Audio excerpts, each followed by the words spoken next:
Now for our PIX panel, joined as always by PIX political reporter Henry Rosoff, and this week Deputy Police Bureau Chief for the New York Post, Craig McCarthy. So good to have both of you here. Good morning. Let's begin with the migrant crisis. A lot of different viewpoints on how to handle it. So I just spoke to Congressman Lawler on this very show. Henry, you recently sat down with Congresswoman Nicole Malliotakis. I want to play a clip of that and then talk about it.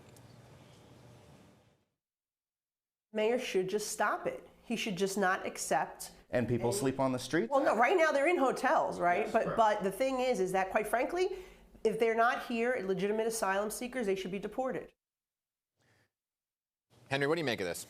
Well, Republicans in general, and you were speaking with Congressman Lawler, are very frustrated about what's happening at the border. They passed a bill about a week ago to try and really lock it down, bring back Trump-era policies, but also perhaps allow asylum seekers to work and also bring some more judges and infrastructure workers to the immigration system to try and speed up asylum process where necessary. And bear in mind, 2/3 of those cases end up with deportation, right. So they're aware of that. But they really do have very little to offer, frankly, about how to handle the existing crisis now, be it here in New York City or in Texas. Their answer, generally speaking, when pushed, including when I pushed the Congresswoman, is there needs to be more deportations. Well, if you stop providing support in New York City, as I pointed out to the Congresswoman, you'll have 40,000 people on the streets right now. There's not a great answer for that in general. So briefly, Henry, because I want to get to Craig on his reporting here, what do you see the conversation happening then? Because Congressman Mike Lawler said, hey, there seems to be this communication problem with the mayor in actually telling us where these folks are going to go.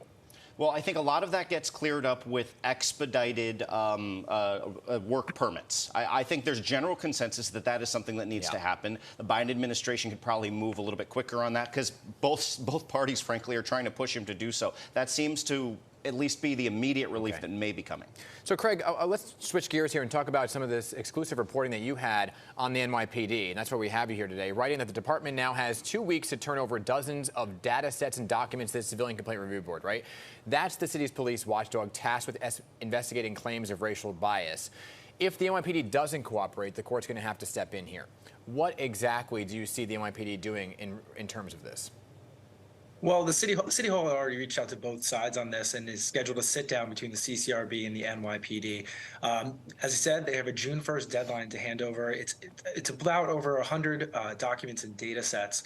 The CCRB had been tasked with investigating claims of racial bias in policing, and their argument is they need the overall picture in how to see if an officer here is an outlier.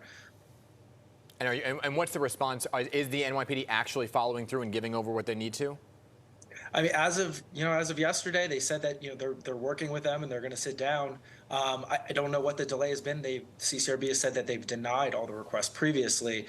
I don't know what's changed. I know that now that City Hall is getting in to kind of get both sides to talk to each other, and now that the federal monitor has put them on notice, it seems like they say they're going to move and produce documents or maybe come to some agreement in a production schedule. Well, great reporting by you. Keep us posted on that. And speaking of the topic of police, city and state leaders now out with a new plan to crack down on retail theft with a focus on the few hundred people stealing again and again. Now, both of you covered this week. Henry, how exactly is this going to play out, and how is it different from what was happening before? Well, there's a few facets to this. The mayor makes the argument there's a few people that really need to be targeted, and they're the repeat offenders that do about 30% of the stealing in stores. And put that in perspective, there's about 22,000 arrests last year for this sort of retail theft. They did 6,000 of those arrests. So it's something like 350 people were arrested a combined 6,000 times. Now, that's not just organized crime, although there's some of it there. They say there's mental health issues and drug issues, and so they're really going to work with the DAs to focus on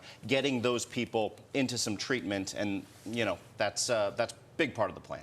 And Craig, briefly here, because I'm out of time, the DAs, they're all on board with this?